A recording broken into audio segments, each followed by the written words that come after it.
So we had just finished hunting. We had spent about 3 or 4 hours hunting elk, and my father and I were pretty tired at that point, and so we decided to head back to camp and make some dinner. I think we cooked up some steak that we had purchased at Sam's Club, and while we were eating, I heard a elk bugling in the distance, and I turned to my father, and I said, "Did you hear that?"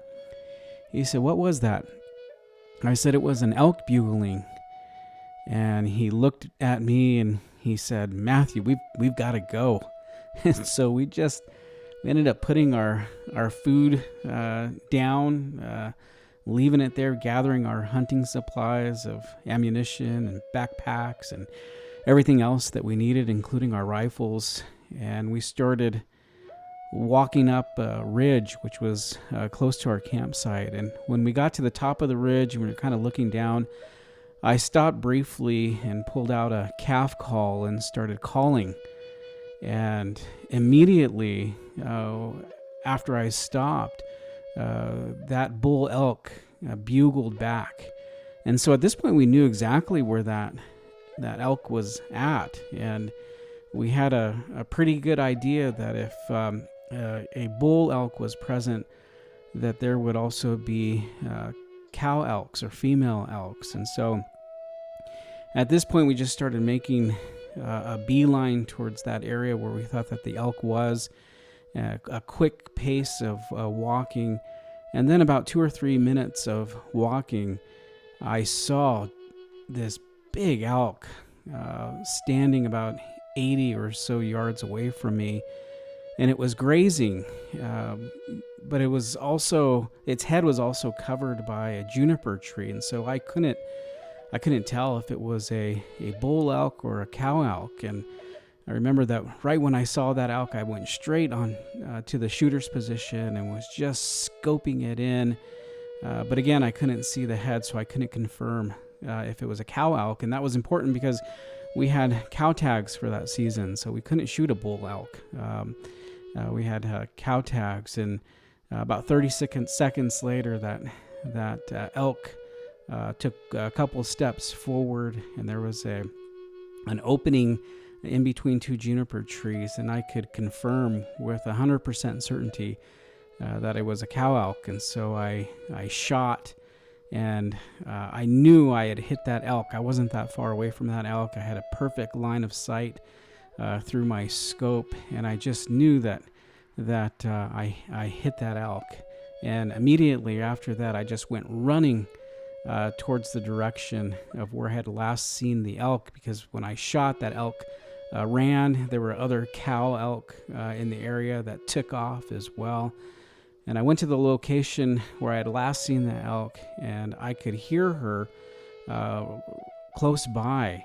And I walked around one of those juniper trees, and there she was, laying under a tree. Often elk, when they are injured, they'll go and they'll rest. They'll lay down under trees, under some shelter. And I turned around and I looked at my father, who was running in my direction. I said, "I got her. She's right here." And just when I said that, I looked back towards where that elk was laying down, and she stood up and she just took off running back up the ridge. And oh man, I was so upset, and I did something that I know I shouldn't have done. I started firing more rounds at her, hoping to get her, and but I knew I wasn't going to be successful, so I just took off running after her. And my father said I probably ran about 100 yards up the ridge, and I became real tired, and so I stopped, and I couldn't see. I didn't know where she was at this point. And then I turned a corner, and she stood right in front of me. She was probably all of 15, 20 yards maybe away from me. And I raised my rifle and scoped her in, thinking this was it. And I pulled that trigger, and it just went click. And I had no more bullets in my chamber, no more rounds. And the elk looked at me, and she just took off again, just running away from me on the ridge towards our campsite. Oh, I was frustrated. And I just remember praying at that time. I said, oh, God, if you would just help me find this elk, I'd hate for this elk to just go to waste and have the coyotes eat it.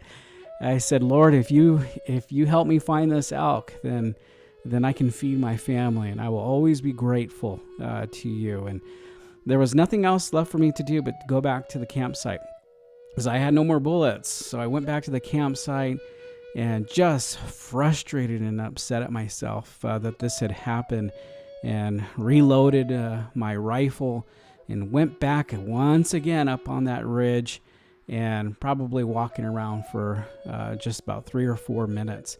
And I found her. She was just laying down. I scoped her in one last time and finished her off. And my father, I thought he was following me. I thought he was running behind me, but he wasn't. He went chasing after those other cows because he wanted to get himself an elk as well. But we eventually met up and we gutted the animal. I had a hard time hoisting that elk. It was probably around 430 pounds. Had a hard time hoisting it up into the truck, but we eventually got her loaded up and took her to a processor in Camp Verde who processed the elk for us. But I was real grateful to the Hopi tribe who worked with the Arizona Game and Fish Department to provide these hunting permits for tribal members. And that was a real exciting experience for me to share with my father.